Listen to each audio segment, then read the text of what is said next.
everyone. Hi, everyone. I'm Tracey. I'm Carol. And we are Drunk? And we are, I don't know why I was going to say our, and we are My Outlander Purgatory.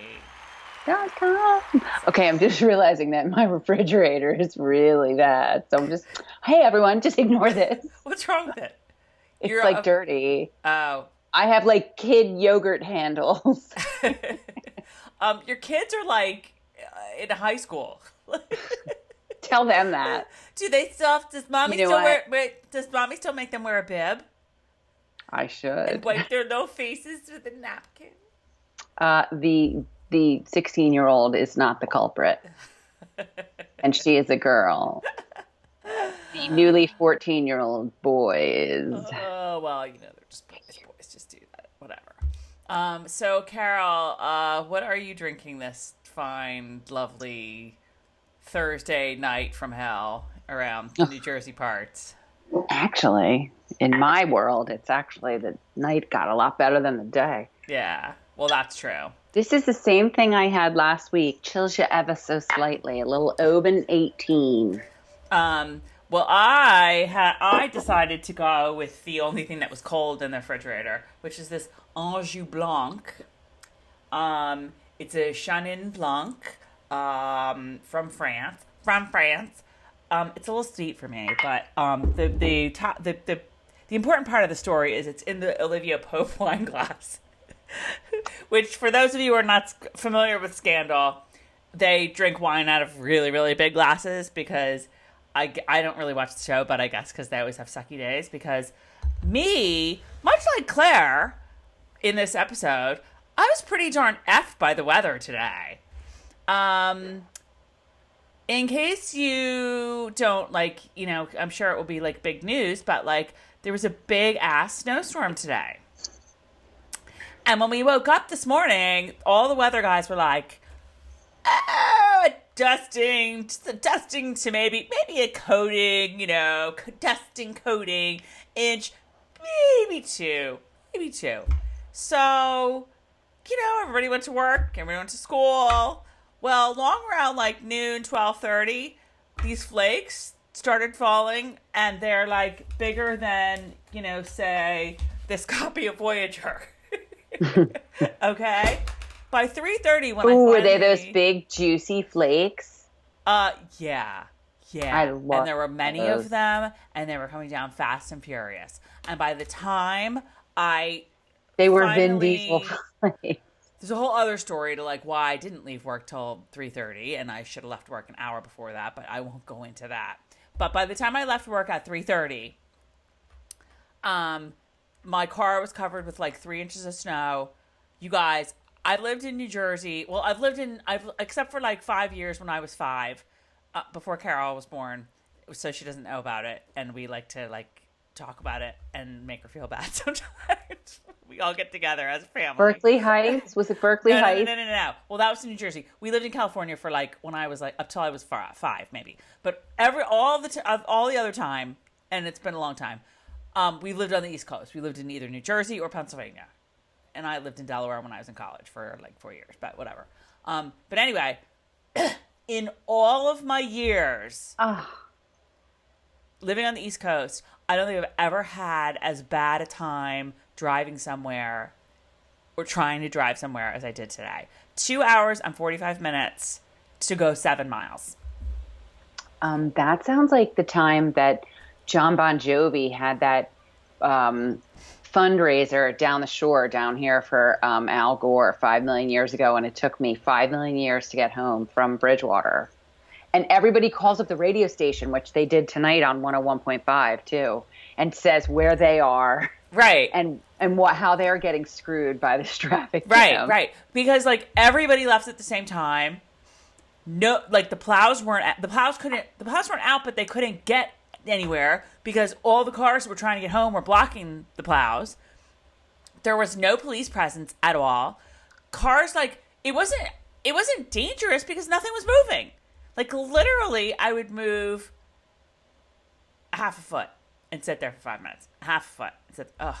And I, like, wasn't even the worst of it. I mean, people are still trying to get home right now. It's just awful. It's awful. So if you guys are, if you guys were, because you won't see this for a couple days, but if you're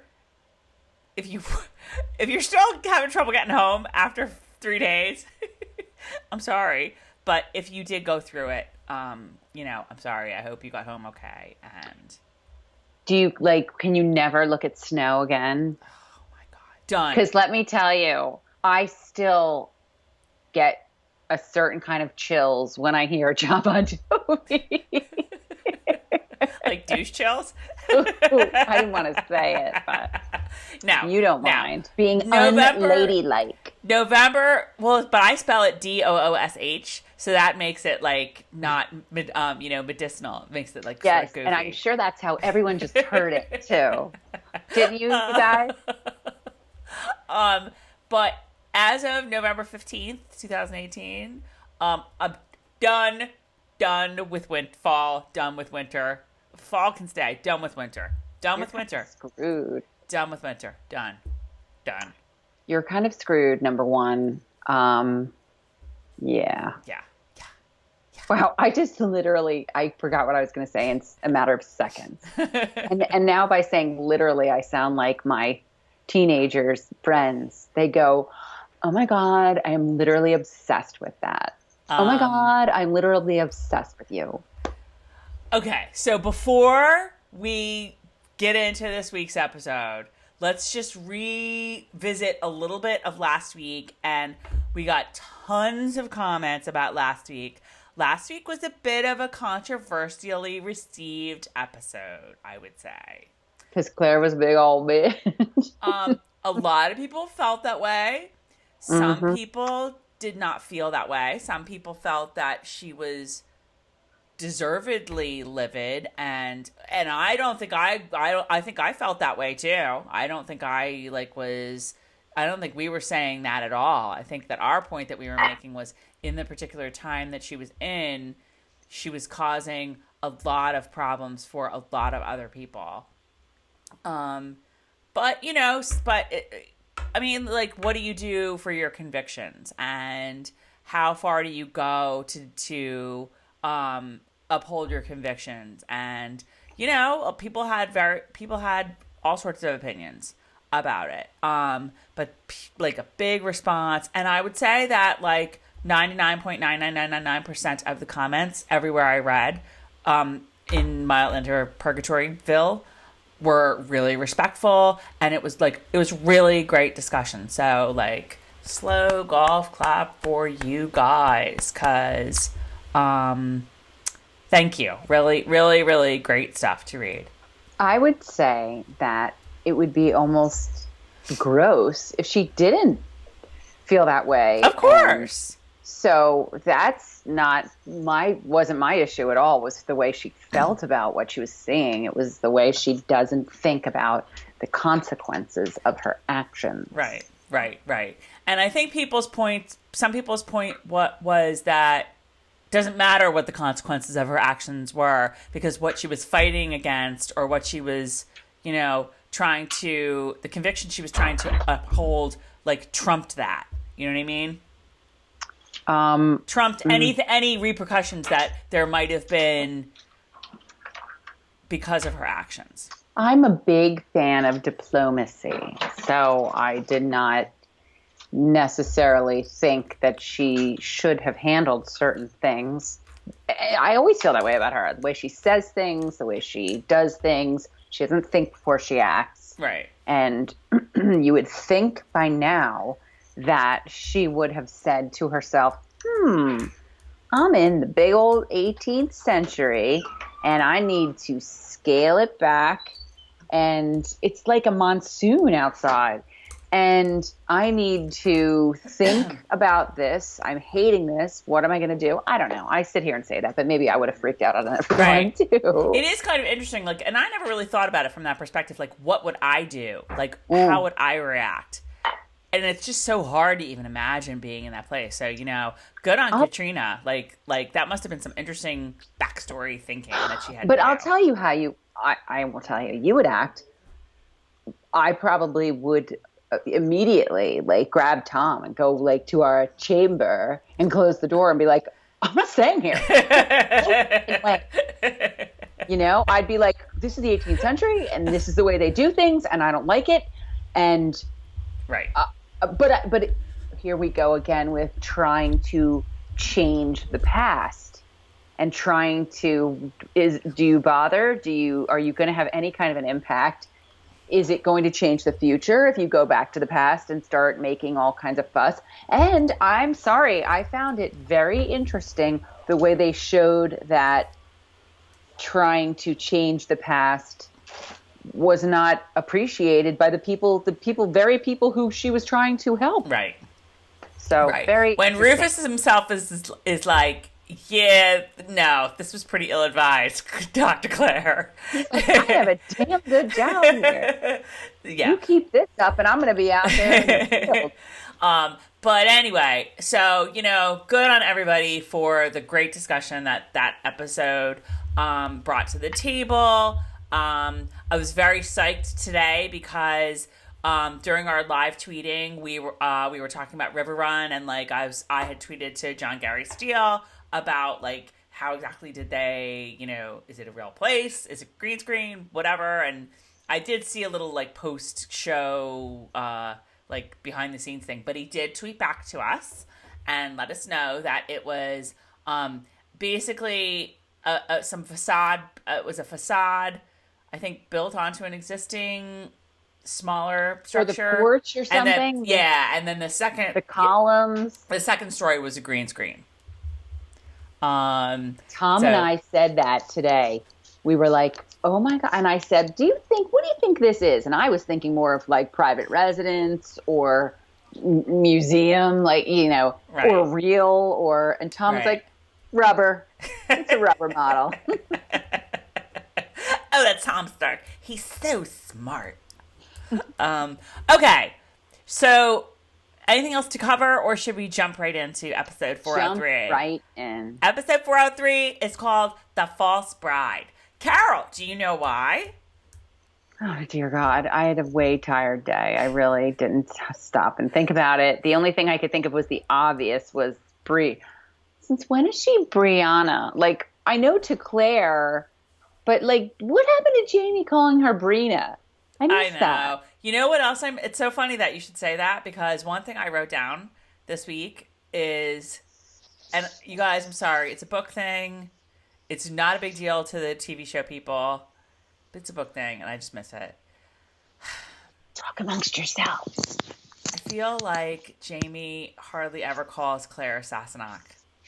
Is it just me? In the books, like it's made, the point is made time after time after time after time that he only calls her Claire at his most emotional, at his most, when he is the most moved.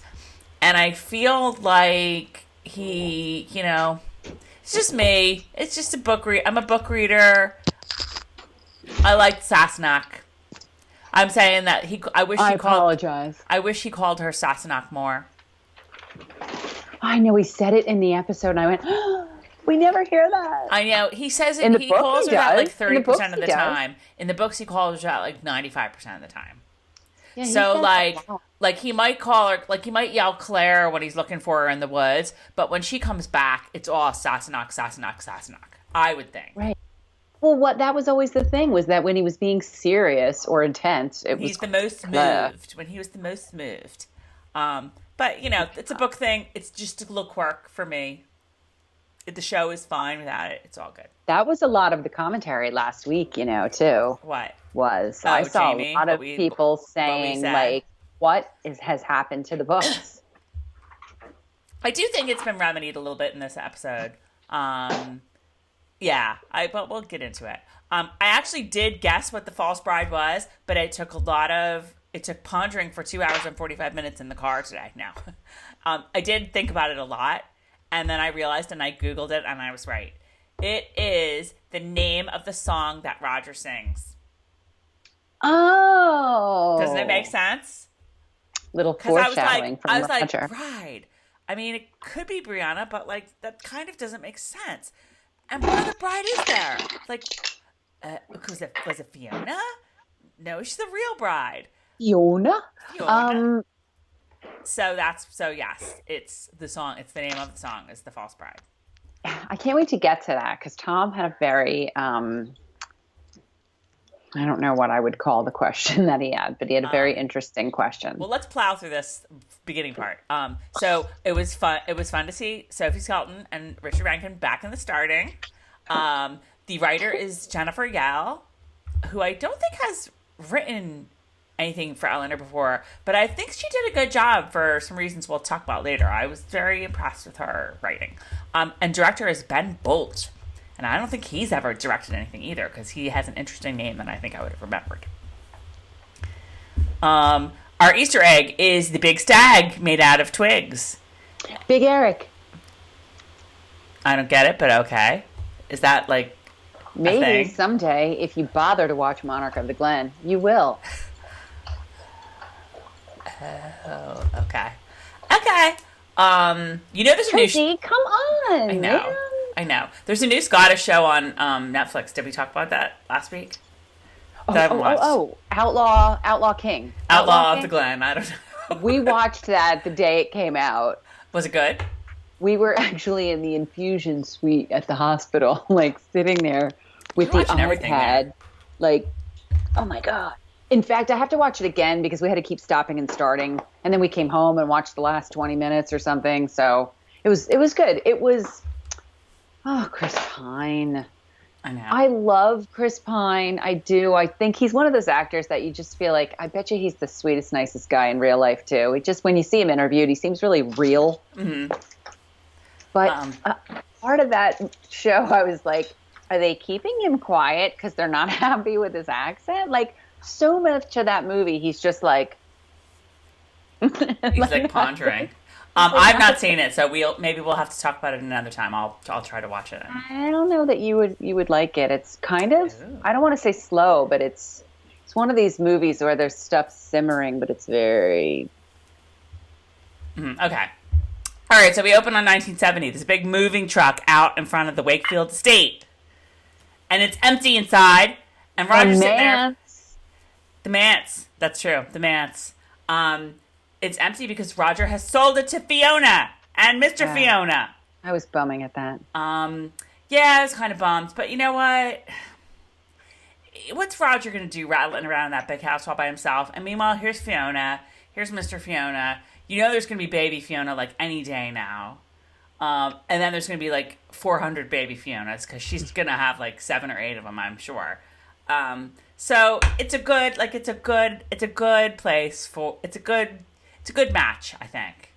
I think Roger knows it too. I think Roger knows it's time. But Roger also has some other plans. Because, Roger's carton. Oh, I love Fiona. I love her so much. I love her accent so much. She's carting a girl in America. I can't Gattle. A gal. Lynn and Alistair are coming in June for Katie's wedding, and they'll be here for like at least a week, if not 2. You should come and hang. Oh boy. Ooh boy. Yeah, you definitely have to come out with us. Sorry, everyone. That was just like just an aside. An everyday thing that I just... Carol, have you missed Roger like I have?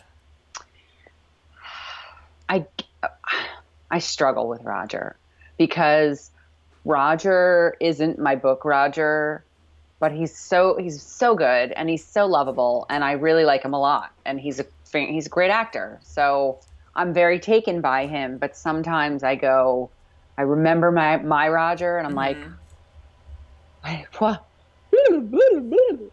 I don't think I had a Roger. Oh, I don't think I had a Roger. So I think he's probably closest to whatever Roger was in my head. Mm-hmm. Then almost he's more Roger to me than probably Sam or Kat are as Jamie and Claire. Oh my God, Sam. I mean, they are totally Jamie and Claire now to me, but like. Yes, I know. You know what I mean? I know what you're. Well, yeah. I mean, this is a whole other discussion, but like John Bell as Ian is probably the only other character that I'm just like, oh my God, he is that character. Claire, I mean, if only for the physicality of Claire, where I always see Claire in the book as kind of like smaller and whatever. And Jamie as maybe just a little more shirtless, if that makes any sense at all. Who is the actor who played Dustin Moskovitz in Social Network? He was my Ian, my wee Ian. I don't even remember. Joe something or other. Sorry, don't remember. I don't remember. And that was just on cable too. Okay. So Roger's going to America because he's been asked to sing at a Highland Games or a festival or whatever. And he's going to see Brianna. And as it turns out, they have not seen each other very much since last we saw them seeing each other. Only a couple times. And Fiona's like, oh, Roger, you know you love her. Just tell her. Fiona's like, I have no time for you. I have a manse to decorate. Go. So then we turn back to then, 1767. That's how I always mark it, then and now. And it's River Run. And they're saying goodbye to Jocasta. Jocasta's very sad. She wanted her nephew to be there. I got so mad. What, at Jocasta? Just keep going, and when I get there, you'll know it. Okay. I kind of thought it was pretty funny. She's like, you know, they're all dancing around, like, kind of what happened the night, because I guess it was just the night before. And Jocasta's like, I thought you would, you know, I thought I could convince you to accept the ways that are, and she's like, accept the ways that are different here. Like, she's not going to come right out and say, like, accept that, you know, we own people here. And I know that that's really bad, but back then she wouldn't have even seen it as Jocasta. No, that I disagree with that. I think Jocasta, if you held a gun to her head and you'd be like, is this ethically correct? She'd be like, well, you know, that's why she's very defensive about slavery. She is. You could see it last week. She was like, you know, well, I'm not like other people. I, like, you know, try to keep everyone together, and I'm very nice to my slaves, and some of them are even my friends. Like, she's, you know, she's very defensive about it. So I think she knows that it's not. But you heard it's not that cut and dry. Oh my God, I almost said it's not that black and white. It's not that cut and dry. She couldn't just be like, okay, I'm just going to free all of them. What was that whole, I forget. Well, I don't know that she would, because I think that she would. She couldn't. They were talking about how much money it would cost per slave. Right, but I don't, You're saying that she knew, regardless of the fact that she had them and kept them, she knew that there was an issue. Yes. Probably coming from Scotland and dealing with what she dealt with from the English, right. What the Scots at that time in the Highlands right. had to deal with. Right. Exactly. She should know better than to own people. Right. I mean, on a much smaller and less bad scale, everybody does things that they know they probably shouldn't do, but, like, you shouldn't really, it's yes, at the end of the day, it's wrong to take Post-it notes from the office.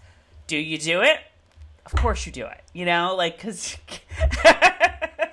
Tracey! I am... Call 911. Someone call a cop. Give me a cop. I want a cop. You know, it's that kind of thing. Like, she deep down, she knows it's wrong, but that's how she earns her livelihood.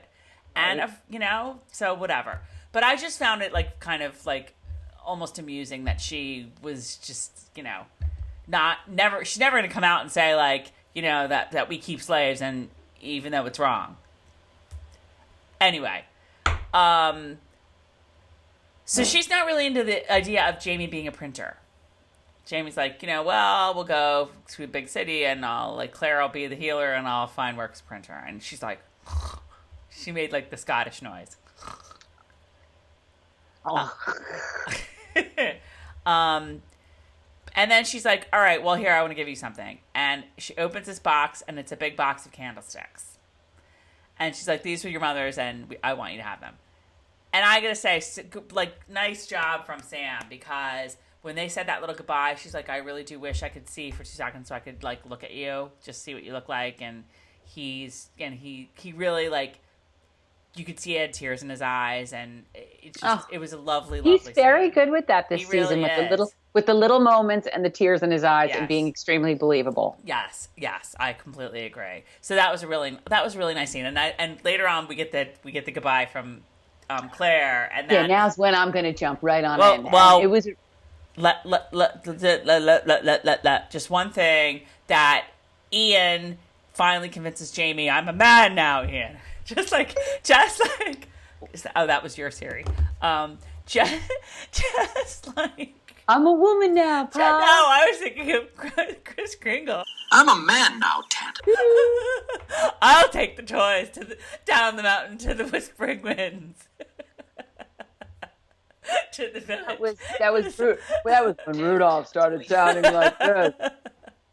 Rudolph was like, I'm a man now, Tante. Yeah, and then he came back and he was like, I don't play no more reindeer games. Ain't nobody got a time for that. So Ian's a man now, Tante, and he thinks that he, can live there, and it shouldn't be up to Jamie to, like, run his life anymore. And Jamie's like, you know what? Fine, I'll write to your sister. He's like, no, a man writes his own letters.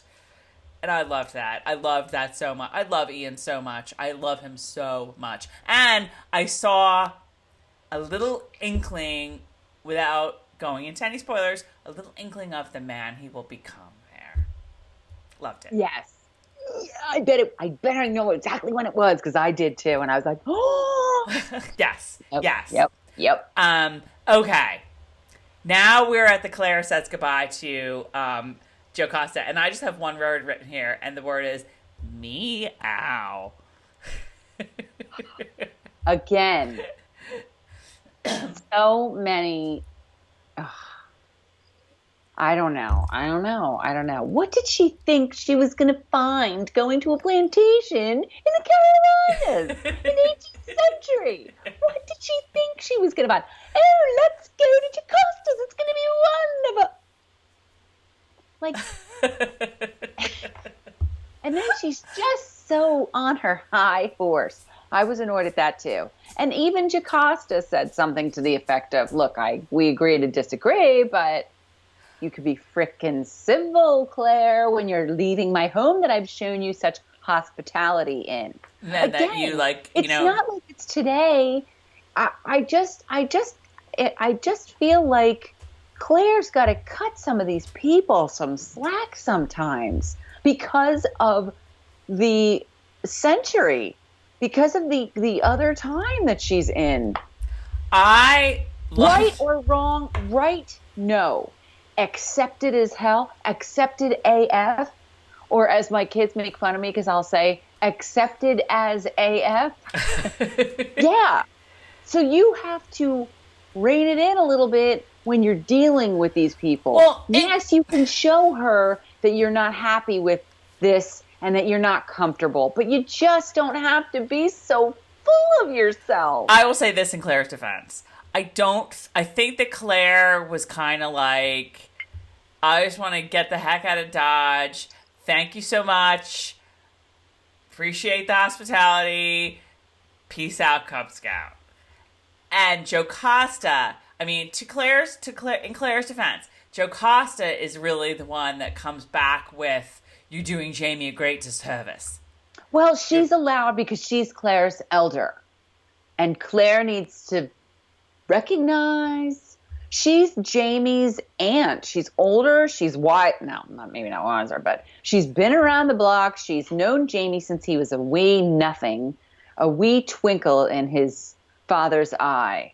And she just, I don't know. I just feel like she's like, and she's making a great point. Claire, you're mad at me, but because you're mad at me, are you cutting off your nose to spite your face? Right. Like I did feel like anybody else, like if it was somebody who was their age, I'd be like, yeah. But because this is his aunt, like, all right, listen to what the woman, she gets to say her piece. I mean, and here's the other thing. I do think that she kind of puts a little spark in Claire's brain, a little niggling thing when she says, Jamie was born to be you're not letting him do what he was born to do. He was born to be a laird. He was born to whatever. And like once they like go off and are by themselves, she does say to him, like, look, yes. Are you Yes. sure you want to be a printer? Yes, she does. And I think that's coming. What Jocasta said stuck. Because that's the way Claire works. React now and think later. So like any of us, that was a very human moment. I was proud of her for that she let it sink in and she thought about it and she realized maybe I'm being selfish. Maybe I should have asked Jamie way back there what the deal was, and maybe I should have thought about this before. Here we are trudging through. Yeah, that's how Claire operates. Right. She's a reactor and she's impulsive. Right. I also do think, though, that above and beyond the whole slave issue, I mean, that's Claire's big issue.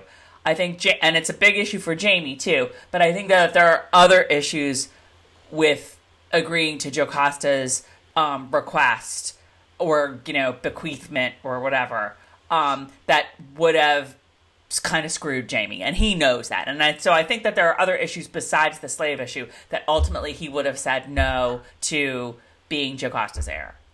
True. I also thought what you just said was interesting because I've thought about this, about how Jamie's feelings about slavery compared to not their feelings, Jamie's feelings to slavery, about slavery, and Jamie's reaction to the slavery. You know what I'm saying? Jamie was handling things the way I would have appreciated if Claire did. He felt it was wrong too, but he quietly sort of, until he got in there and, that was sort of, we don't need to get back into that. Jamie handled things the way somebody who has no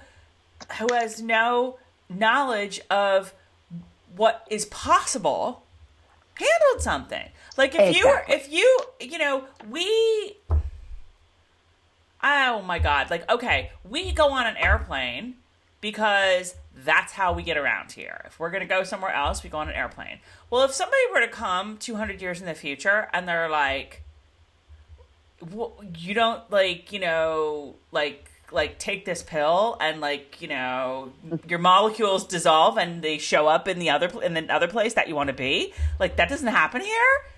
Really? Like, you take the red pill, or you take the blue pill. You'd be like, well, no, you can't do that. That's a bad analogy, but you know what I mean? Jamie doesn't know that 200 years from now, slavery will be like something that is completely gone, wiped from the U.S. You mean he doesn't know? He hasn't witnessed. He knows. Claire's told him. He knows, in that he knows. But and they make the point about this in the book too, that Claire tells Jamie stuff like a man went to the moon and like this and that, and Jamie hears it like a child hears a story. Here's a bedtime story. It's interesting and it's really cool to think about. And but ask stupid questions like, is that our dream? I still can't. I just can't with that. But it's not something that he can really wrap his brain around.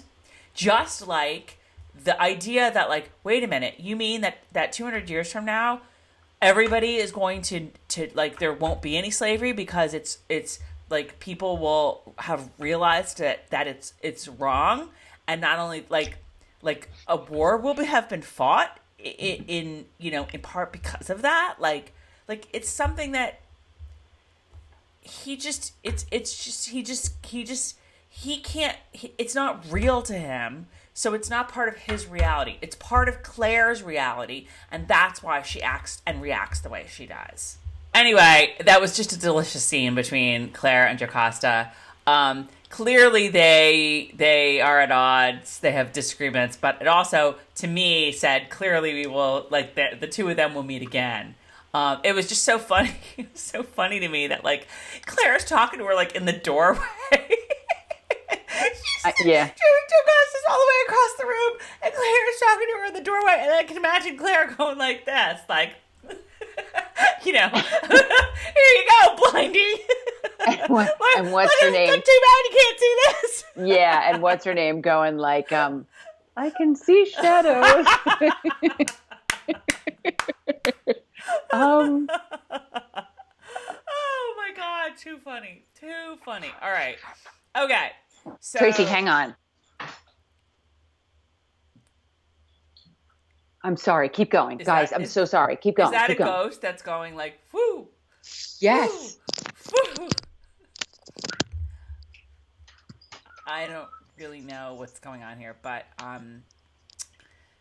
yeah, so we can move on from that, but it was very interesting that that Jocasta, you know, basically ripped Claire a new one, is like, you know, you're doing your man a disservice by not letting him like be the laird he was meant to be. Okay. So right. And she should be letting him be the laird he was meant to be. So Dang Ulysses is hooking them up. I'd take the money. I'm like Arthur. I took the money. I mean, I'm not crazy. I told him we were Jamie going to sort of was like that. Jamie sort of was have like tuna fish sandwich. Jamie sort of was like, here's your money back. And she's like, no, I don't want it back. Okay. Yeah, Jamie's like, here. I'll just leave it right here on the table. Okay. So Ulysses is like setting them up with like wagons and horses, but we see an old friend from the books. Well, two old friends actually, but one of them is Clarence the mule. Clarence the mule is in the books, and he's an old faithful friend, and we love him. So good to meet him. You're probably like, I don't remember him. I had a hilarious comment to that too. Keep going. What? Did I miss it? Like, no, you haven't gotten to it yet. Okay. Well, maybe you have. If you start skipping, then I'll go back. You know, and one little aside that we didn't really comment on last week, but I think is very interesting, is we never really said anything about Phaedra's Scottish accent and where that came from. Yeah, right. And I know they explain it in the book, and I don't remember, but like maybe somebody can look it up. I didn't have a chance to do it. I don't know. I've noticed. It was interesting though. She's clearly been around Jocasta a long time because she's picked up on her accent. So John Quincy Meyer is back. She doesn't hate Jocasta. No, she likes Jocasta. Yes. They might even be called friends. In certain circles. If nobody else is around, Jocasta will be like, okay, you can call me Jocasta. Oh my God, that whole time period was just so effed up. Oh my God, every time period was so effed up. All I have to say is, are you not entertained? I mean, come on. These people, like, the stuff they made people do. It's my God. Eric. Oh my God. Okay, so John Quincy Meyer is back. He is going to lead them towards Willem Creek, where there's lots of Scots. And hopefully that's where, you know, they can set up their housekeeping, and Claire can become a healer, and Jamie can find some press to operate. Woohoo! Yeah. So they leave. I loved when Ulysses and Jocasta are standing at the stoop, and Ulysses is like, your nephew bids you farewell, mistress. Love the two of them so much. Love. Like, they're like this. I know. They're like this. Yeah. Okay, we're back to Boston. Okay, so you, what's his name? The mule? I can't even remember this guy. Clarence.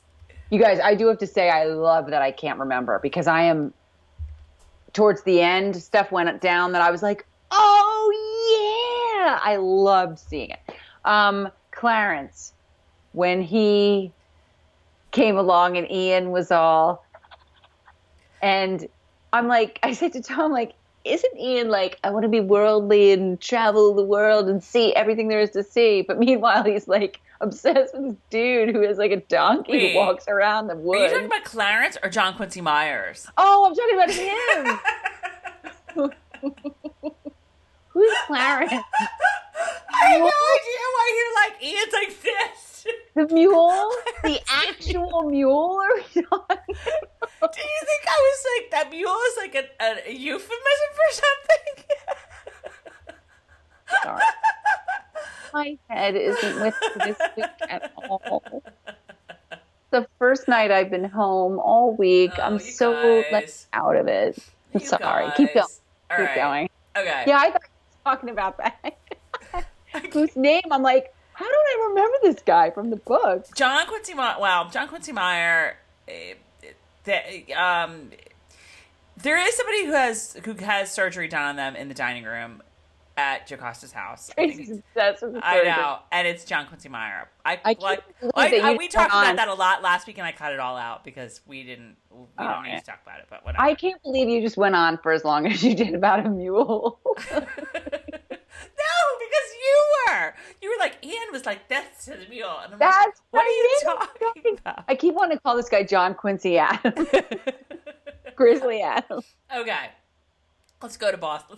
Let's get out of the 18th century because it's just driving us nuts. Please. So I'm going to go back to my point later. All right. So we're in Boston now. We're at the airport.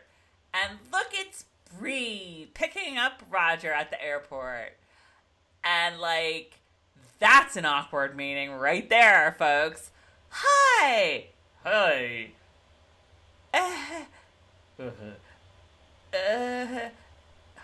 Awkward hug. I liked when she started sucking face with him while he was driving his car. We'll get there. So we're, God, let's get there already. Okay. We're still at like the first 7 minutes of the show. How long has this gone on? Oh my God, I know. Well, I know. All right. So they're on they're going to road trip to much like Rebecca and Jack on this week's This Is Us. They're doing a big long road trip. I really tried with that show. She doesn't watch that. She doesn't watch I don't get it. I don't get why the whole world is like, and Jack show, because all the rest of them I made it through like 5 shows and I was like, this is the most depressing friggin' show I've ever seen. Like, so they go on a road trip to North Carolina. Now, okay. So one thing that a lot of people have been saying for the past couple episodes is that there's green screen action, obviously, and that it's been very obvious.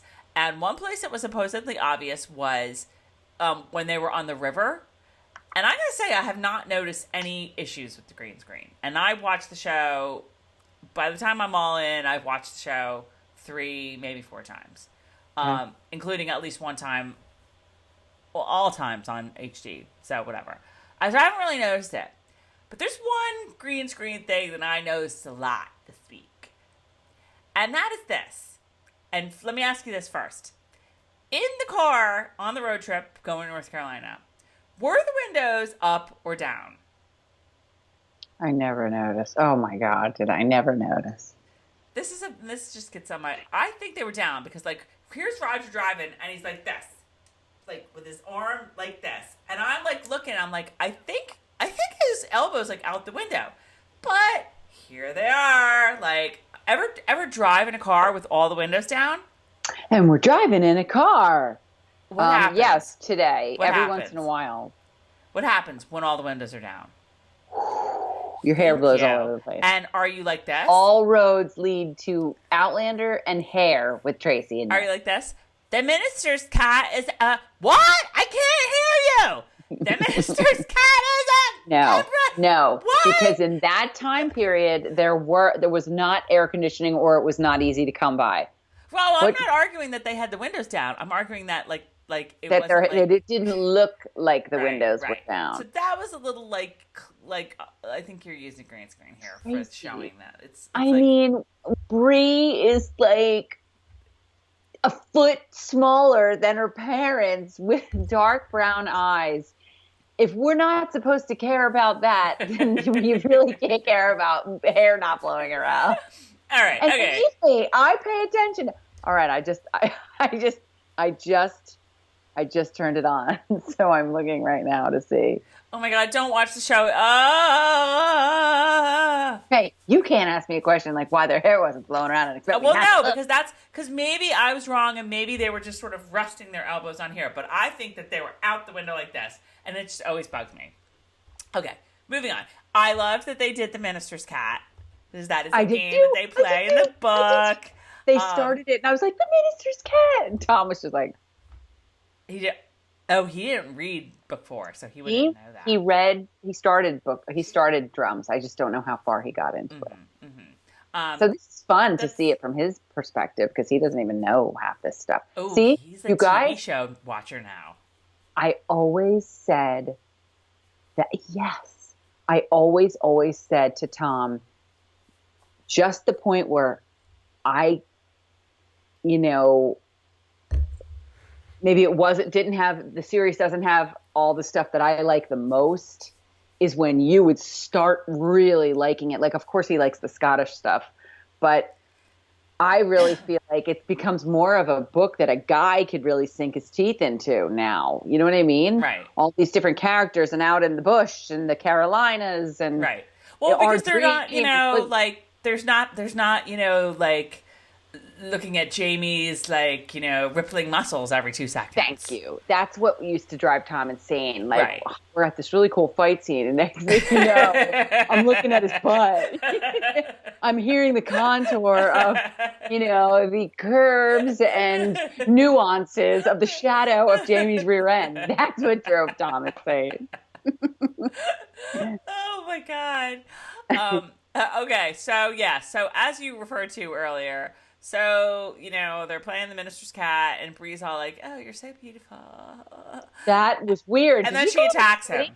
Carol, have you ever done that to your husband? While he's driving on?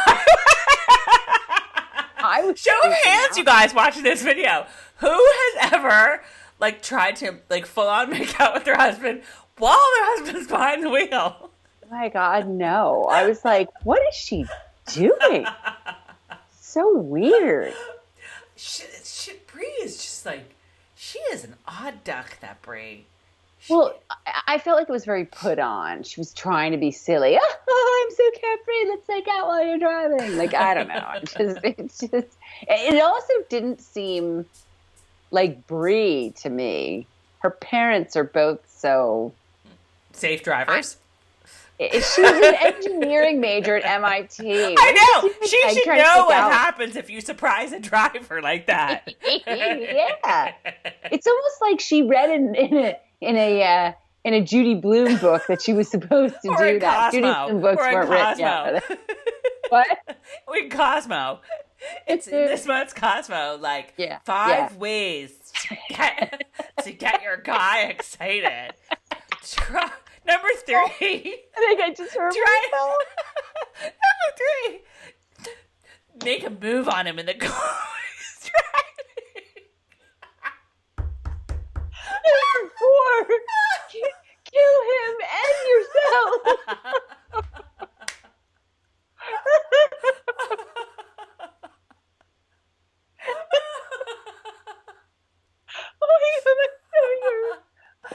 Oh my God, look, I'm like Jamie now. I'm totally crying. Oh my God. Oh man, I might need to get a sheet. Don't get me a tissue. You know who's about to enter into this conversation? Oh my God. Sorry. Andy Dufresne. Oh my God. Oh my God, it's the first Andy Dufresne of the season. Oh, I'm just dying here. Okay. It will be many, you guys. It will be many Andy Dufresne. Andy Dufresne. Okay. All right. Okay. So fast. Okay. He just got through miles. Moving on. Okay. These are like church giggles. Okay. All right. Let's go back to the 18th century. So they're around the campfire, and John Quincy Meyer is telling all about the Indian ladies.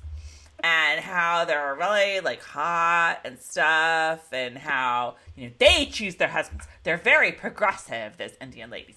They choose their husbands and they choose who they sleep with. And Ian is there for all of these stories. He is there for them. And then I just wrote down great B-roll because, like, again, all the B-roll shots in this season so far are just like stunning. So, whoever is second unit operator, maybe it's Matt Roberts. Nice job. So okay, it's next morning. John Quincy Myers is like, "Yeah, I gotta leave you," or maybe it's that night. I don't remember. But he's like, "Gotta leave you tomorrow. Going to trade with the Indians." And Ian's like, "Yeah, and I'm going too." And Jamie's like, "Yeah, okay." And then Jamie, so they're off, and they're fixing the horses or whatever. Wait, hang on, I want to say something. Oh, what? God, what? How did you like that? How Ian was like, "I'm with him. I'm with him." Ian was like, I'm a man now, Tante. I was like, dude, you're pushing it. You are pushing it. Like, what? I couldn't even believe they allowed it. I know. I mean, like, Jamie's changed her heart. Once Jamie has a change of heart. And John Quincy Adams is like, "Oh, don't worry. He'll be fine. Trust me." And I'm like, yeah. Just we know you. Like, I know what I'm doing around those Indians. Trust me. Yes. Wait, but this Jamie, trust me. Ian. This is when I was like, okay, so Ian wants to travel the world and see all kinds of things, yet the dude, like, he travels through the woods, like, with a messy beard, like, makes him, like, flip out. Like, yay! You're going in the woods, dude. You might as well stay with Jamie and Claire. Anyway, I don't even remember where I was. Oh, so Jamie and Claire then have this, little conversation. And this is where what we were saying before, no, actually it's not. Jamie says, maybe you don't want to go around here. Maybe you want to go somewhere else, like Boston. And Claire's like, why would I want to go to Boston? Like, Claire's response to that was kind of like, ew. Claire's like, been there, done that, have a t-shirt. Thank you, no. So then we get a lot of scenes of Claire and Jamie, like, sort of going this way and that way, and this way and that way. And they have some, like, cute conversations about Brianna and what she's like now, and she has so many opportunities. And again, this is something that I think Jamie is just fascinated by. It's another example of, like, he can't understand it from an experiential, like, mindset. It's more of, like, somebody is telling a really cool story, or somebody is telling, like, wouldn't it be cool if, wouldn't it be cool, Carol, if, like, we could travel instantaneously by, pressing a button and all our molecules would dissolve and, like, show up at the other place in 2 seconds. It certainly would have helped me today in my 2-hour and 45-minute commute. We could imagine what that might be like, but we can't know what it's like. And that's the big difference with Claire and Jamie for a lot of this stuff. Don't think you are. No, you are. There is no try. There is only do. Okay. So they're, like, trying to figure out what to do, whatever. They had that little brothel line where Jamie's like, take you to a tavern, and Claire's like, or maybe a quaint little brothel. And I loved when Jamie was like, "Oh, you're never gonna let me live that down, Sassenach, are you?" Like, that whole part, like, the it was very, like, real life. The use of Sassenach, loved it. Loved it. Yeah, that whole, one could argue that is kind of a little slow, but it's very much like favorite chair. Yes, it's favorite chair. It's like just soaking in the characters of Jamie and Claire and their relationship. So I loved it. I thought it was great. I have written down the outlaw speech. Do you know what I mean when I say outlaw speech? Claire's like, that's where Claire's like, are you sure you want to be a printer? And then Jamie goes into this whole speech about, like, he used to be an outlaw, and then he was an outlaw again, and he still would be an outlaw, and he'd like to be an outlaw, but he's got all these people, and he, you know, there's big responsibility, da-da-da-da. I felt like it was a little out of context. I felt like her hair was extremely gray. I honestly don't know what the hell's going on with the gray. I don't know whether it's like they forget about it sometimes, and then it shows up again. It's so distracting. Because then I go, oh, she's got a big old streak of gray in her hair. That looks nice. Look at her. Does she look old?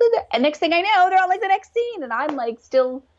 And then the next scene, there's no gray. Like, I'm so confused. And why? Why is Claire gray and not Jamie? And why does he have that big honking piece of gray? I know. No tricorn in this episode. No tricorn. This is the ponytail. Yeah, there was tricorn in this episode. This is the ponytail. I know. And then, oh my goodness gracious. What? This whole mob of weird. What? Why? Why? I feel like they're trying too hard to work with Sam's hair when maybe they should just plop a big old wig on him. No, I think it is a big old wig. I think Sam at this point had gotten his hair all cut off, and this is a big old wig. And I think she's wearing. I think they've just chalked it up to like these people maybe doing the series for a long time, and they want like different hairstyles. So we're gonna allow it. Oh, I always feel like they've always gotten very crafty with Sam's hair. This show. All right, let's keep moving here. All right, I'm sorry. It's okay. I mean, it's fun. It's fun, but we're gonna get tired. We're gonna it's gonna hit the wall, and we're gonna be like. Yeah, because then I was just going to say a lot of the time when they go crazy on the bangs, it's because they had a little work done and they need to hide. Oh. I don't think so. I think it's just still weird. He's a little young for that. But anyway, speaking of him being a little young, why does he have no gray hair? And she's got the gray hair. Well, he's younger than she is, 5 years. Yeah, not like 18. Why does he still look like he's young and she looks like I don't get it. Oh, Tom was mad at this part too. When the Clarence got away and he was like, wait, and she was like, Tom's like, see, that's what she does. She does what she wants. She doesn't worry about anything else. She takes what she wants. Takes what it wants.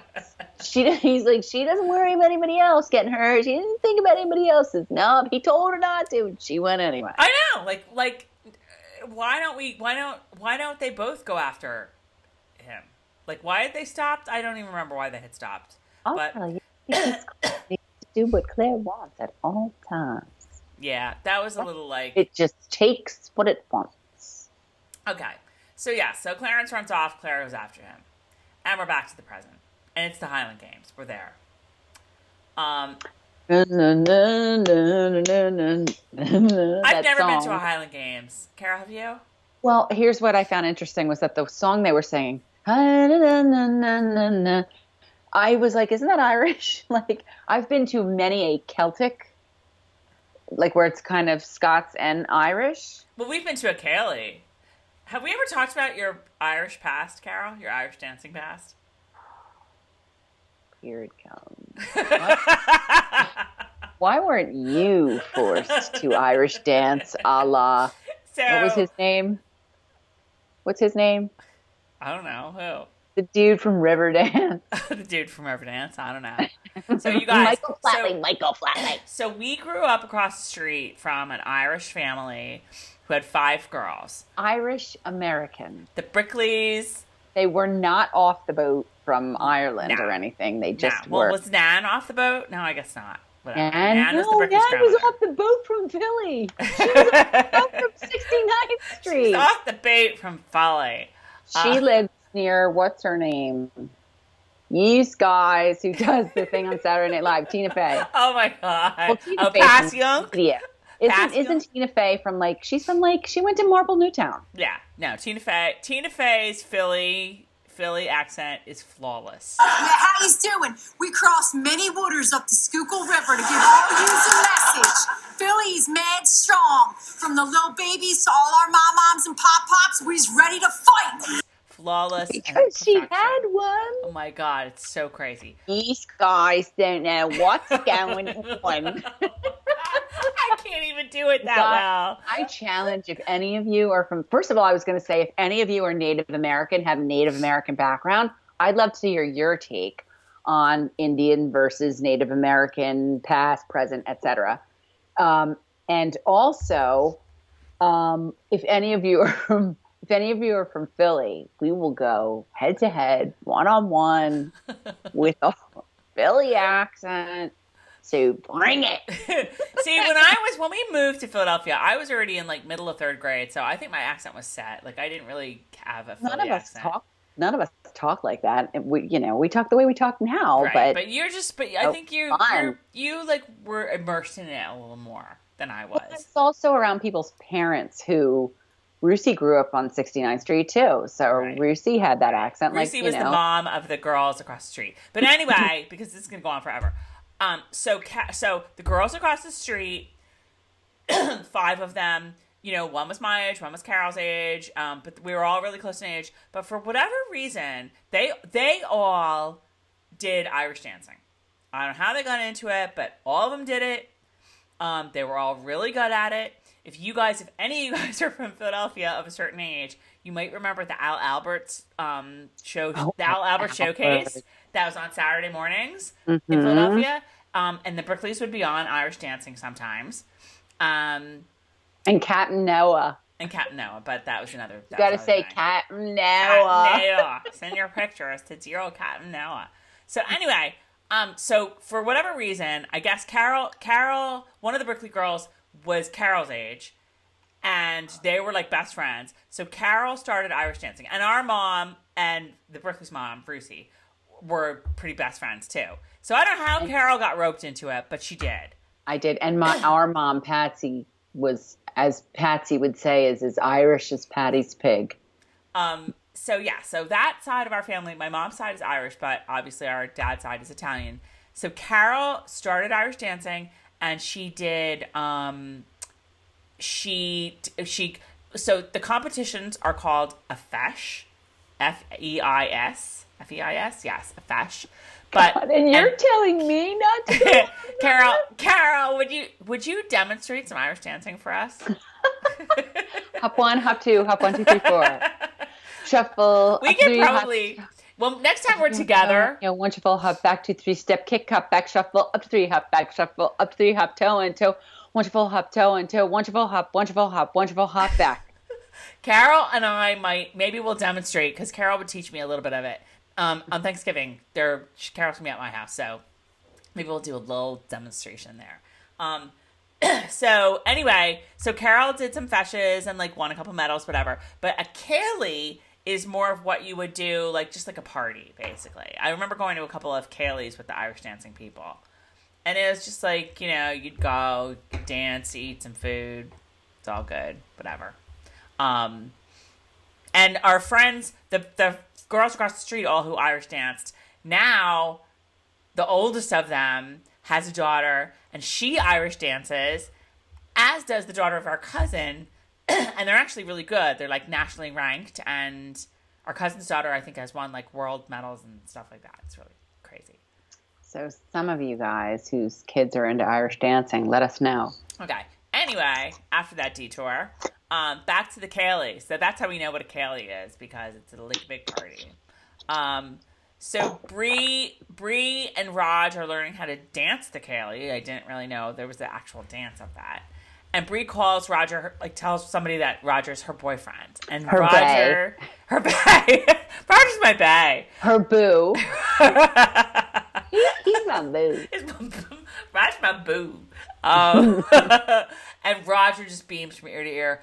Roger is just I just wrote, I'm sorry, I'm going to swear. I'm going to say a bad word, but I just wrote in capital letters, Raj is so fucking charming. He's just... He just I'm glad you think so, because Bree doesn't. The little ET light is just like shining out of him. Oh, he's just so charming. I just love him so. So Bree and Raj try the Kaylee dancing. And the Kaylee dancing is a lot like pretty much every dance anybody ever does in the movies. Stop. I go, oh God, don't put the camera in their face. A la Titanic. I was like, please, no, I don't want to see this. Please. And they did it. And wait. Do it again. You have to like go around and around and around. Oh, there might be some cutting I could do for that. Your face, and you're like, it's so embarrassing. It's so Jack. It's so Rose.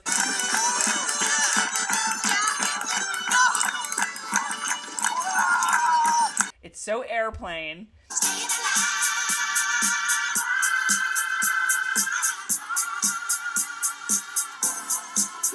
I was like, oh, they're gonna do it. No, it needs to be like a Family Feud category. 100 people surveyed. Top 5 answers are on the board.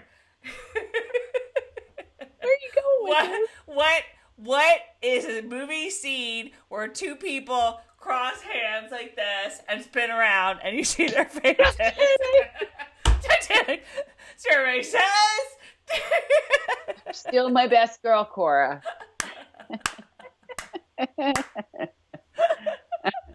Oh, you think you're big men, do you? But then sometime we should do an entire video on My Titanic Purgatory. Oh my God, that'd be so great. Oh my God, Rose is displeased. What to do? My kids love, I've got a child. I have a child. My kids like Titanic with bunnies. Did you ever see that video where it's like cartoon? I think I've heard of it. Okay. Well, wait, but we're not done with our walk down cinematic history yet in this scene. Because then the music slows and the movement slows and everything sort of gets quiet except for Bree and Roger. I mean, Tony and Maria.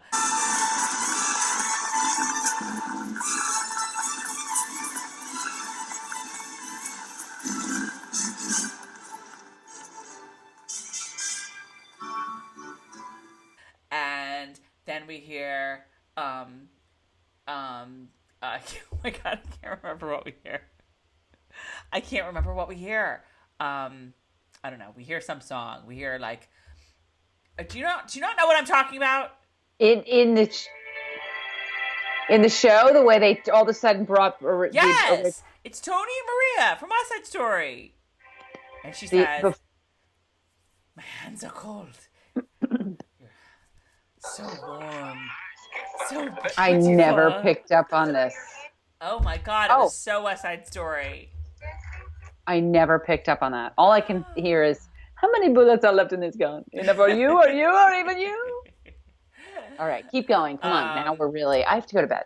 I know. You guys, don't you have to go to bed at this point? We're going to. Even if you started watching this at like 9 a.m.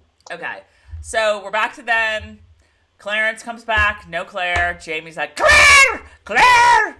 And the weather, it's getting nasty. Then we see where Claire is. But Claire wanted to go, and Claire does what Claire wants. Lightning strikes, and it's doesn't matter that Jamie Fraser is going to be upset. Where that like lightning struck is like so man-made that it's like where you would look for where the idol is on Survivor.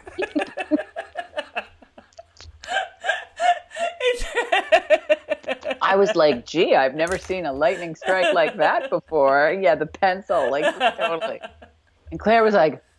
that was crazy. But so Claire gets thrown off the horse and boom, she's out like light. Okay, are we back to... Yes, we're back to now. And Roger is rocking out.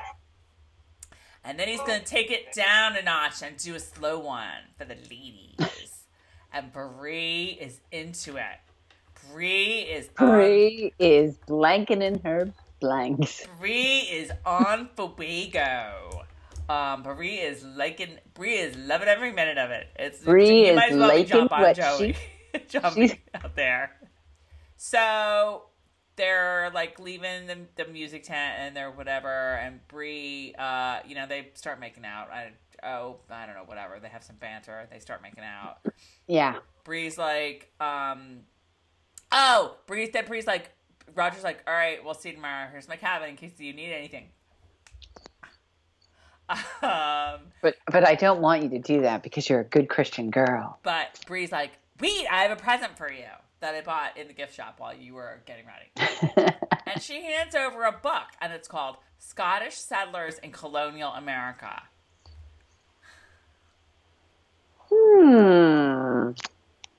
Interesting choice of reading. One would suppose that Bree would perhaps want to buy 2 copies of that book.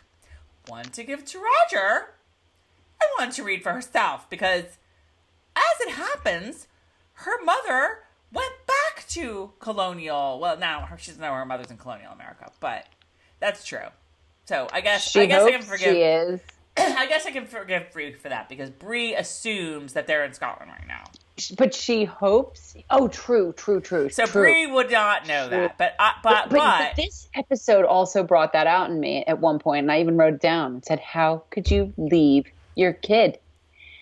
I all of a sudden, out of nowhere, was just like, "How could Claire have left Bree, and she'll never know where she is, how she is? Could never have done it. Could never have done it in a million trillion years. I could never have done it." All I know is that I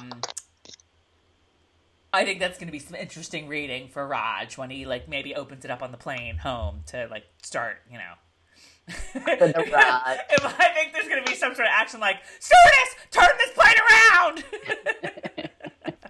Tracey, you sound a little spoilerific. No, that book is not in this. The book is not in the books. This is a new thing, so I'm allowed to speculate. Are you sure the book is in the book? I'm pretty sure. Because do you want to do spoiler alert? No, because I'm too tired and it's already almost one. It's almost. I don't want to be doing this as long as I was driving home today. This is the book. I don't think she. If it is, I'll cut it out. Whatever. But I don't think she gives him the book in the books. Okay. Okay. So they go back to Bree's cabin. They're making out. Roger's like, wait a minute. This moment's too perfect. And he let me give you. let me ruin it all. Let me throw it all to shit. Here, have a bracelet. It says some stuff. This bracelet is in the book, and with the little inscription as it is. And he's like, I love you. Will you marry me? And Bree's like, look, did that baby stop?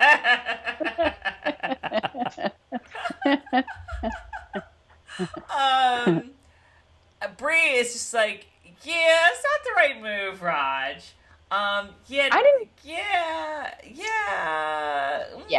Awkward, ill-advised. And then they get in a fight. And Tom says to me, which one do you agree with? Do you agree with one of them? And I was like, that's a great question. Who did you agree with? Who did I agree with? Bree. Yeah. Because I was like, I agree with Bree, and that so rarely happens. I know. I don't think it ever does again. I seriously was like, good for her. What? I think Roger was off his rocker. I mean, and I get why, and it's why he's amazing and charming and whatever. He's all in for love. He's totally a romantic, whatever. Yeah. But bro, she's 19. I mean, she's not Fiona. What do you think? Yeah, and this isn't the 18th century, so let's just chill. With this bracelet, I thee wed. I was like, Roger, back it up. And then I didn't like where he was going with the whole you were, trying to get with me, so therefore you're a big fat hoe. I mean, Roger, it's 1970. She's like, all the kids are doing it. They're all smoking grass too.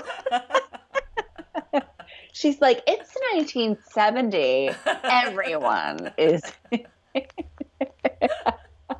How do you think I learned this move? Where do you think I heard about the car move?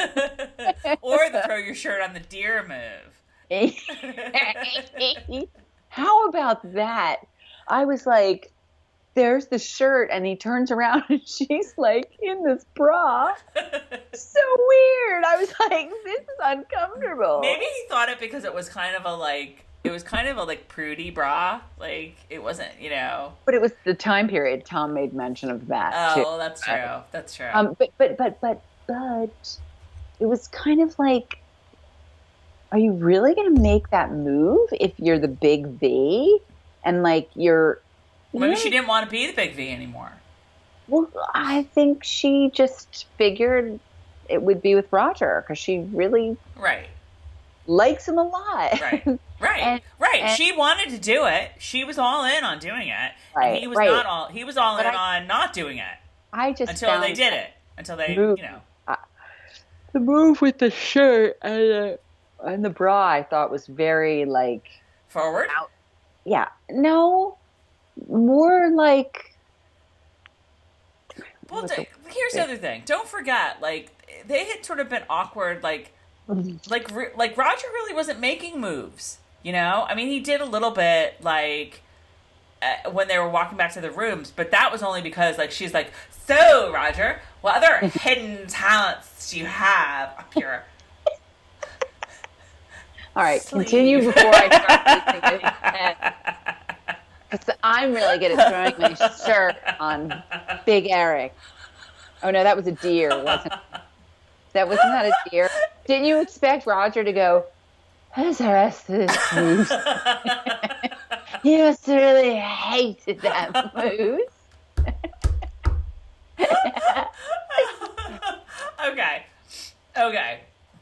Now, Roger, I side with Bree 100% in this. I did too. I was like, dude, she's not gonna marry you. And then when he's like, you won't marry me, you'll fuck me. And she slaps him. I was like, you go, Bree.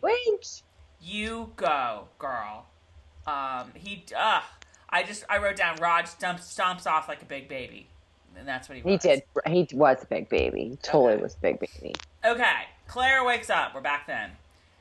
She goes under a tree because that's obviously the best place to go during a thunderstorm. And it's right behind her. As she just saw. Down rain.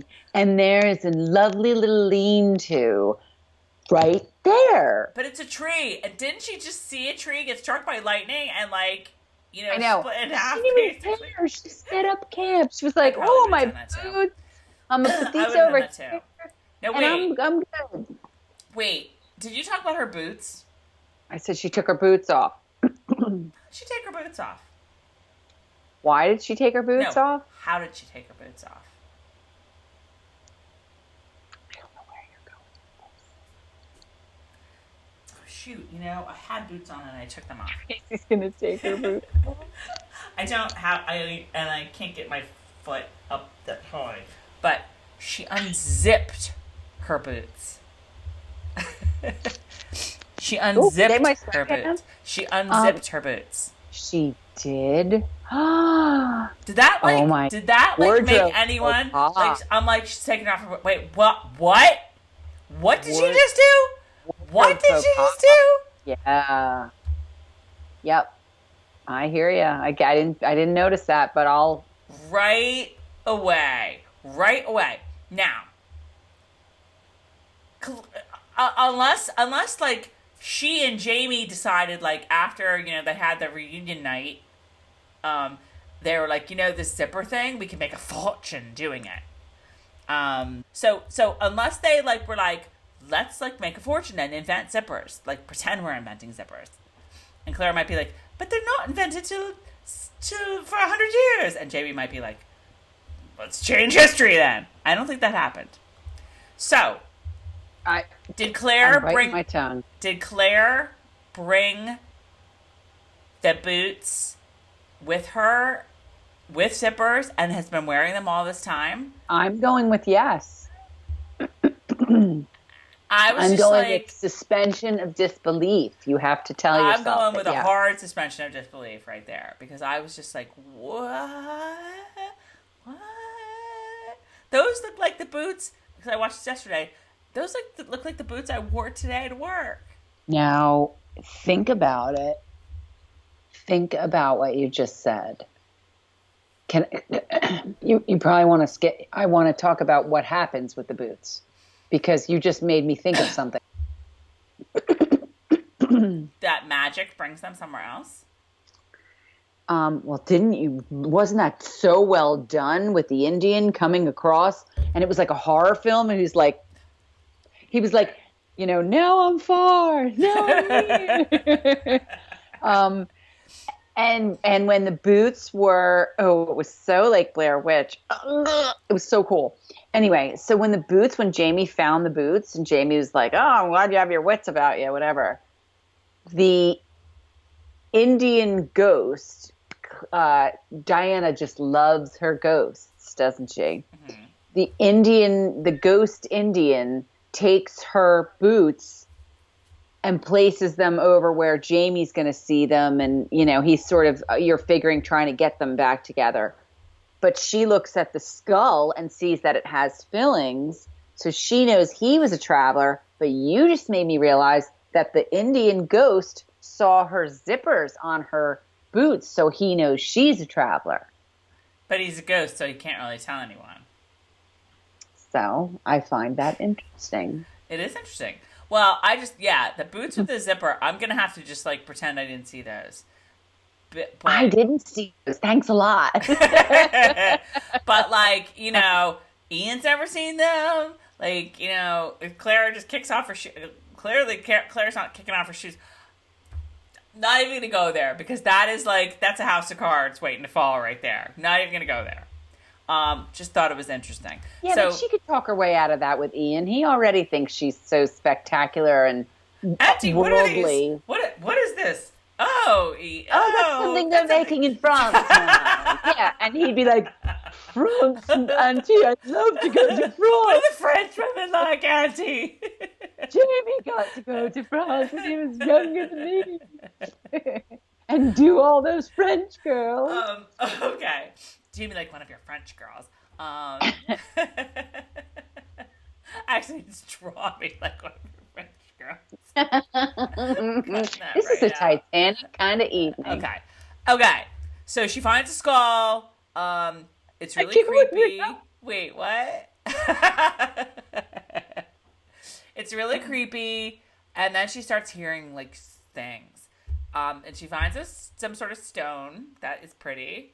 I did notice, I will say this, and thought to myself, because I totally forgot what was going to happen.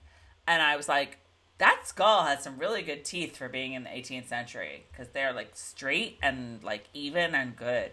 And then we see Flickering Indian Guy. I love Flickering Indian Guy. Ghost Indian. Yes, Ghost Indian. And I don't know whether he's been scalped or what, but he turns around and you see.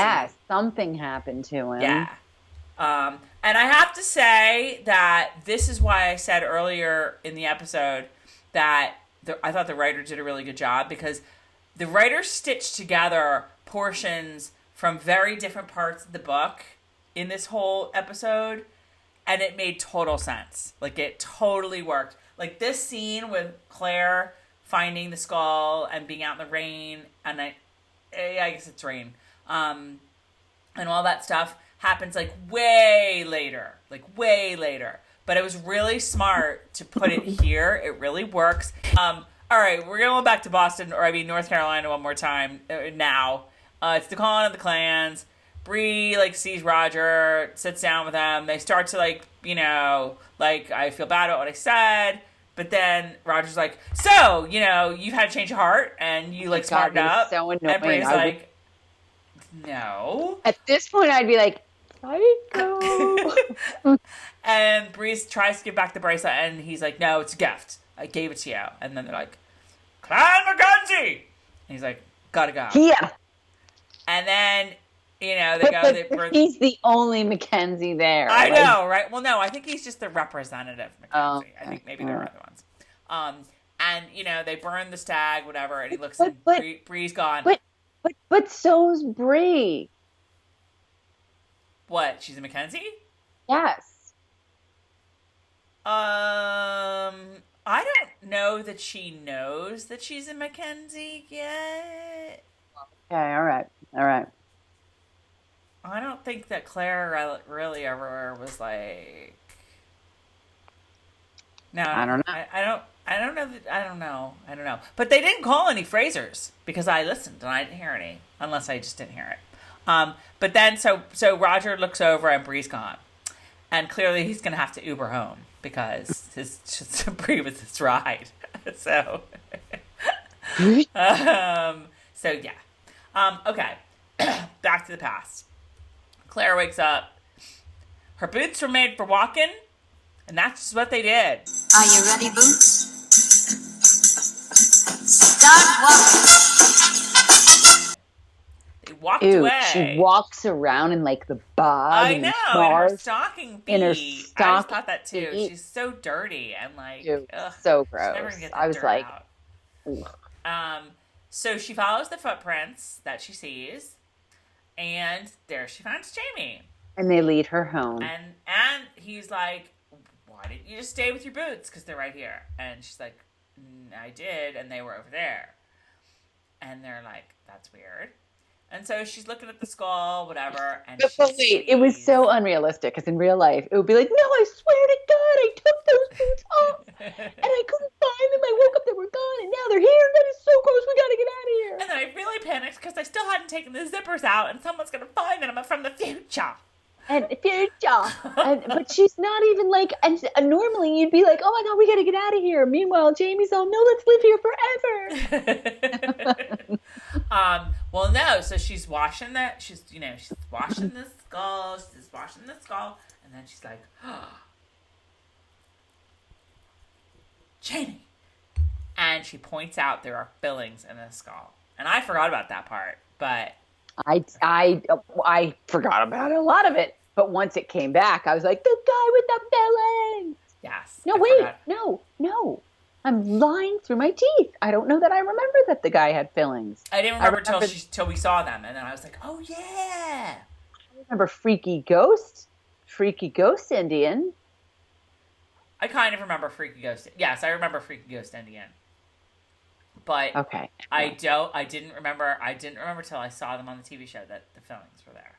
So there have been others like her around. I guess we'll learn more. Anyway, in the U.S. because she already knows that Galus was right. Well, that ended up here in some way and was killed by some sort of an axe or something to the head. Right. Okay, so they're wandering around and they see like a little strawberry patch. Weren't you freaking out? Like, oh my God, should they be eating that? Are you sure it's strawberries? But well, I read the book, so I knew that they were. But forgot. Now, but they are so small. They're so teeny. I really need to go back and read my blog posts because maybe I talked about this and I don't even remember. But this whole part from where they were eating the strawberries was just so good, and it was so classic Outlander, and classic Jamie and Claire. So they look over, the ridge, and it's just stunning. And basically, Jamie's like, you could clear off all this part, have grow crops there, have livestock there. And Claire's like, yeah, this is, I see where this is going. And, she knows that Jamie Fraser is home. Meanwhile, it's like Glencoe. And Jamie's like, this is it. This is Fraser's Ridge. Did you get a little teary-eyed? Just a little bit? Oh, of course. It's when they talk about the name, Fraser's Ridge, and I said to Tom, it's the ridge. And they have the shot that will be everybody's screensaver as of Sunday night at 9:00.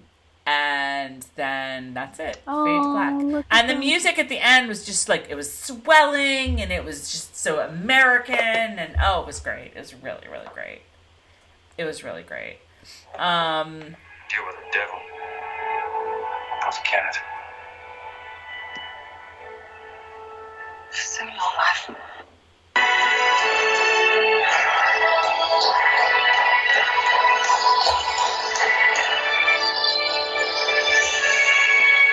It was, It's like Outlander meets Pa Ingalls, that music. it was really great. Oh my God. What? Is this where we should take a moment and have a moment of silence? Oh, for Mrs. For Olsen. Mrs. Olsen. Oh. 93. God love God her. bless her. God love her. Lord of mercy on her, as Patsy would say. Lord of mercy. It's funny because I saw, probably about a year ago, maybe a little longer, I went to see Alison Arngrim, who plays Nellie Olsen. I remember that, yep. And she's like a comedian, so she did like a show somewhere in New York. And and she was talking about like she still would see, I forget her name, Mrs. Olsen's name, but she still sees her, she's still like, feisty as ever, whatever. Like a really great person, so. Okay, that's it. What'd you think of the episode overall? I liked it. I'm always worried about like non-book readers and how they're taking it, and if they're, finding the old comfy chair as old and comfy as we do, or if they're like, get the show on the road. Like, yeah, hello. like when's Jamie gonna take off his shirt and beat someone up, or when's Claire gonna like whip out her medical bag and do a procedure on someone? Yeah, it is very, it's like Lollybrock in a way. It's very calming and yeah. But there's a lot to come, you guys. There is a lot to come. There's a lot to come. 10 episodes of goodness are left. We'll certainly, I don't think we've seen the last of Jocasta. Don't think we've seen, I think Bree, will come back eventually. I don't think she's disappeared forever from Roger's life. Yeah. I make absolutely no speculations. I won't speculate either. But I liked this episode a lot. I think this was just a nice kind of like, everybody take a deep breath after last week. Everybody breathe. Everybody do your breathing. Yes, it was the episode we needed. Good night, Mary Ellen. Good night, Jim Bob. It was the Waltons. It was a very nice episode. So on that note, Carol, it has been we're on 7 hours. It hasn't been as long as my commute home tonight, but it's bordering on it. So we should have just done this video then. Because I had nothing while you were in the car. I know, right? Okay, you guys. Tracey, run through your spiel that we should be doing in the beginning. Facebook, Twitter. Come on the blog. We want your comments. I don't even know how many are on the YouTube video right now, but there's a ton, and they're really good. So you can comment on YouTube. You can comment on the blog. I have to say, it's like the old days. I love all the comments on the blog. I'm so excited. On the website, whatever. I love it. I love seeing all the comments on the blog posts. Post more, Carol. Post more. I do really have to post more, jump in, and yeah. Please, I still haven't done my trip from this summer. Hi, Scotland, everywhere. I know, because people ask, people will tweet me and they'll be like, what should we say here or whatever, and I'm like, I've never been to Scotland. I don't know. You have to talk to Purgatory Carol for that. So yeah, we will live tweet the show. Yeah, I'm sure I'll be live tweeting at 8:00. Hopefully we can get you to join us. Maybe. Next week. Get Starz to do that. We'll figure it out. Next week is a little dicey because it's Thanksgiving, and we normally do the recap on Thursday. And Carol will be at my house, but I will be cooking stuff. Oh, yeah. So it might have to, maybe we'll do it like Friday because I'm off Friday. So maybe we'll, depending on if John has to work and I have nothing better to do, maybe I'd drive down to your house and we'd do a little live one. That would be fun. You know, we'll see. I was just told that third sister Jill and her family are not staying at my house on Thursday, so I may have nothing to do on Friday. And when she has nothing to do, she's willing to come to my house. There you go. I may have nothing better to do. What a proposal. I have nothing better to do. I guess I'll come to you. All right, you guys. So have a great Thanksgiving. Have a happy Thanksgiving with your families and your friends. Give them all tons of hugs. We are so thankful for you guys. Like, seriously. Just a little aside. I mean, Carol, you probably should say a little thank you for all the nice wishes that people have given. I know I've been really kind of tight-lipped too, but I just don't want to talk about it. I know. So I'll say it for Carol because I'm like a totally appreciate it. And Tom wants to make a little video too. He's been saying that since. He's like, I still haven't made a video from last year, and here we go again. But we will get there. It's much appreciated. They're all the good wishes are read. All the good wishes are. I'm sure you've been telling Tom, and they're really just keep the good thoughts coming, you guys. Keep on the good thought train. Whoop whoop. Okay. Have a happy Thanksgiving. And happy Thanksgiving. We will see you next week. Bye. Bye. How do I turn this off? Bye.